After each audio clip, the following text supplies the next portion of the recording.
திரைப்படத்தில் ஒர்க் பண்ண எக்ஸ்பீரியன்ஸ் பத்தி சார். எக்ஸ்பீரியன்ஸ் எல்லாருக்கும் வணக்கம். இந்த படத்தில் நான் கஷ்டப்படவே இல்லை. இந்த படத்தில் கஷ்டப்பட்டதுமே ப்ரொடியூசர், டைரக்டர் தான். ஏன்னா எனக்கு ஏசிலேயே தான் ஒர்க் பண்ண வச்சாங்க. இந்த படம் ஃபுல்லாகவே எனக்கு வந்து ஒரு அரசியல்வாதி, ஒரு ரொம்ப ஃபன்னாக ஒரு மாதிரி ஜாலியாக இருந்தது. கடைசியில் ஒரு ஷூட் பண்ணோம். இந்த யூனிட்டே சிரிச்சாங்க, நல்லா என்ஜாய் பண்ணாங்க.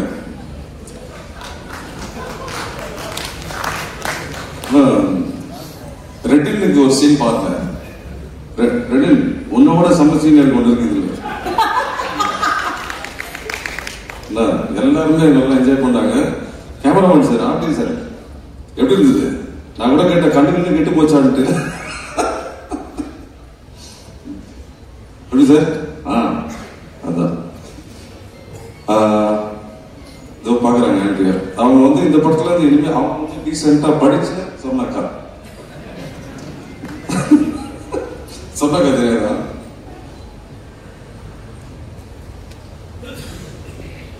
கவின் படம் கொஞ்சம் நேரம் பார்த்து ரொம்ப நல்லா இருந்தது. அதான் அந்த லெஃப்ட் ஹேண்ட் ஹேண்டில் பண்ற மாதிரி இருக்குல்ல, அது ரொம்ப சூப்பரா இருந்தது. நான் சொன்ன அவருக்கு ரொம்ப நல்லா பண்ணியிருக்காரு. மொத்தமாக நான் நல்லா என்ஜாய் பண்ணேன். கஷ்டப்படல இந்த படத்துல. மறுபடியும் சொல்லிட்டு கஷ்டப்பட்டதெல்லாம் ப்ரொடியூசர் அவங்க தான். அவர் கடை சாத்திரன்னு சொல்லியிருந்தாரு. இதுக்கப்புறம் நிறைய கடை திறப்பாரு. அந்த மாதிரி ஒரு படம் இது. அது நிறைய திறக்கணும்னு நான் எதிர்பார்க்கிறேன். கண்டிப்பா நடக்கும். Thank you so much. Thank you so much. Thank you sir. Vicky சொல்ல மறந்துட்டேன். விக்கி வந்து இப்ப நீங்க ஒரு டைலாக் ஒன்று சொல்லுவீங்களே,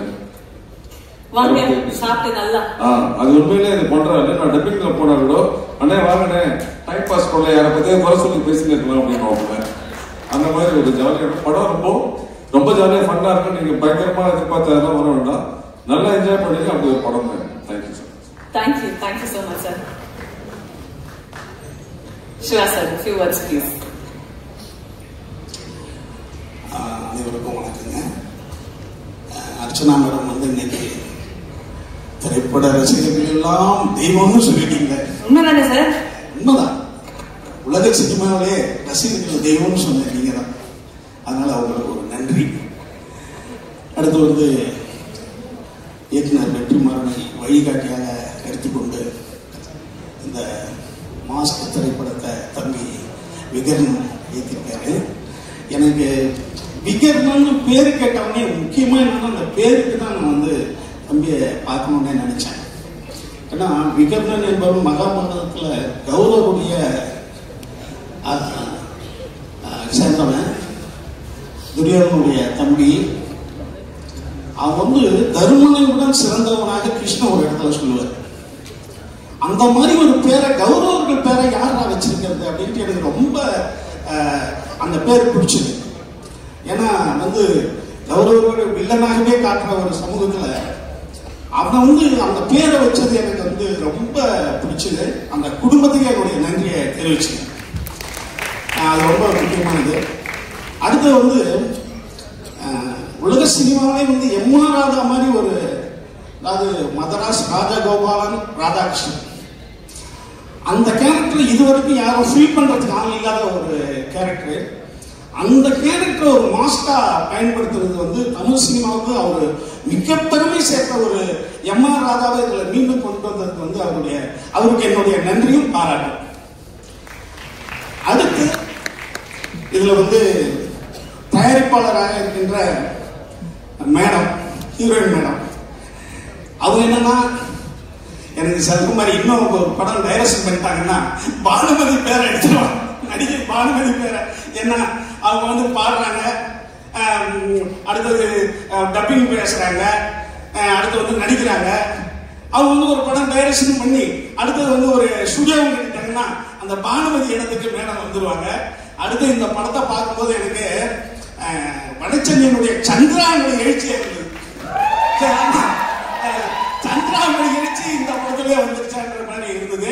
ஏன்னா அந்த சந்திரா கேரக்டர் பிறகு அவங்களுக்கு வந்து ஒரு சிறப்பான ஒரு நடிகர்களுக்கு என்னன்னா ஒரு சிறப்பான ஒரு கேரக்டர் கிடைக்கணும்ல. அதுல வந்து தம்பி விக்ரமன் இந்த படத்துல அவங்களுக்கு கொடுத்துருக்காங்கன்னு நினைக்கிறேன். அடுத்தது இன்னொரு தயாரிப்பாளர் என்னுடைய அன்பு நண்பர் சொக்கப்பன். ஆனா நான் சொக்கப்பன் தான் சொல்லுவாங்க. நீங்க காலையில 4:30 மணிக்கு வடபழனி முருகன் கோயில் கேட்ல போய் நின்னீங்கன்னா ஒருத்தர் இருப்பாங்க கேட்ட பிடிச்சிட்டு, அவர் பேர் நீங்க சொக்கலிங்கன்னே கூப்பிடலாம். அவர் தான் சொக்கலிங்கம். 4:30 மணிக்கு ஏஞ்சி குளிச்சுட்டு டெய்லி இருப்பாருங்க. நம்ம என்னைக்கே ஒரு நாள் போனோம்னா நம்மளுக்கு முன்னாடி அவர் இருக்கு. அது ரொம்ப ஆச்சரியமான ஒரு நண்பர். அவரை பத்தி நான் சொல்லணும்னா, நான் 2000 99 முகவரி படத்தில் நான் அசோசியேட் ஒர்க் பண்ணும்போது அவர் அசிஸ்டன்ட் மேனேஜர், அண்ணா ராஜேந்திரா மேனேஜர், ஒரு அசிஸ்டன்ட் மேனேஜர். என்னுடைய தம்பிக்கு கல்யாணத்தை ஃபிக்ஸ் பண்ணிருந்தாங்க. ஏன்னா நம்ம அசிஸ்டன்ட் டைரக்டரா இருக்கணும்ன்றதால என் தம்பி எங்க மாமா பண்ணி இது பண்ணிட்டோம். அப்போ அஜித் சார் கிட்ட எனக்கு இன்விடேஷன் கொடுக்கறதுக்கு கூச்சமா இருந்தது. நீ ஏன் கல்யாணம் பண்ணலன்னு அவர் கேட்டுவாரு அப்படின்ட்டு. அதே மாதிரி அந்த ப்ரொடியூசர் சக்கரவர்த்தி சார் கிட்ட நான் இன்விடேஷன் கொடுக்கல. ஏன்னா அவர் என் மேல ரொம்ப பிரியமா இருக்காரு. அவருக்கும் நான் கொடுக்கல, தஞ்சாவூர்ல வேலை இருக்குன்னு. ஆனா சொக்கலிங்கத்துக்கிட்ட மட்டும் சொன்னேன், இந்த மாதிரி என் தம்பி கல்யாணம். அந்த 99 நான் தஞ்சாவூருக்கு போறதுக்கு எனக்கு 500 ரூபாய் கொடுத்து அனுப்புறதுன்னு சொக்கலிங்கம் இந்த ப்ரொடியூசர். அப்ப 99 500 ரூபான்னு பாருங்க. அவர் மறந்துக்கலாம், என்னால மறக்க முடியாது. அந்த மாதிரி சொக்கலிங்கம் மிகச்சிறந்த ஒரு மனிதாபிமானி. இந்த படத்தின் மூலமாக அவர் மிகப்பெரிய ப்ரொடியூசரா வரணும். அது வெற்றி மூலமா அது நடந்திருக்கு என்னுடைய மகிழ்ச்சி. அடுத்து கவின் நான் ஒரே ஒரு நாள் தான் அவருடைய காம்பினேஷன் நடித்தேன். அவரை பார்க்கும்போது கவிதை இருக்குல்ல, அது ஆண்பாலும் கிடையாது பெண்பாலும் கிடையாதுல்ல. ஒரு கவிதைக்கு ஆண்பால் இருந்தா என்னவோ அதுதான் கவி அப்படின்னு நான் நினைக்கிறேன். ஆனா அவர் மரபு கவிதை, புது கவிதை கிடையாது. புது கவிதை ரொம்ப ஈஸியா எல்லாருக்கும் அப்படி இருக்கும். மரபு கவிதை ரொம்ப தனிமையா இருக்கும், ரொம்ப புரியாம இருக்கும். அப்படி வருது. அதனால அந்த கவினுக்கு எனக்கு தாடாவுக்கு பிறகு இந்த படம் மிகப்பெரிய வெற்றி படமா இருக்கணும். ஸ்டார்லாம் மிகப்பெரிய பர்ஃபார்ம் பண்ணார் அவரு. இந்த மாதிரியான ஒரு தனித்திறமை உள்ள நடிகர்கள் தமிழ் சினிமாவுக்கு வரம். அப்படி ஒரு வரம் தான் கவின்.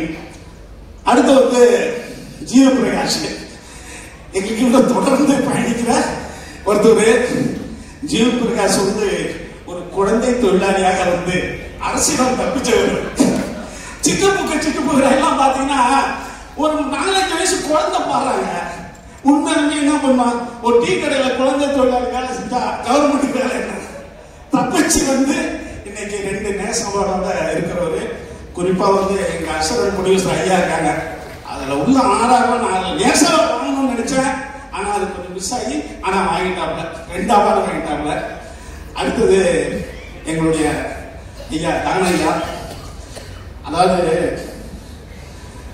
ஷாருக் கான் ஒரு தடவை சொன்னார், நீங்க நிறைய உதவி செய்றீங்கன்னு கேள்விப்பட்டேன், ஆனா அது ஏன் வெளியில காட்ட மாட்டீங்க, யாருக்கு உதவி செய்யறேன்னு காட்ட மாட்டீங்க அப்படின்னு கேட்டதுக்கு ஷாருக் கான் சொன்னாரு, உதவி பெறுபவனுக்கும் தன்மானம் இருக்கிறது.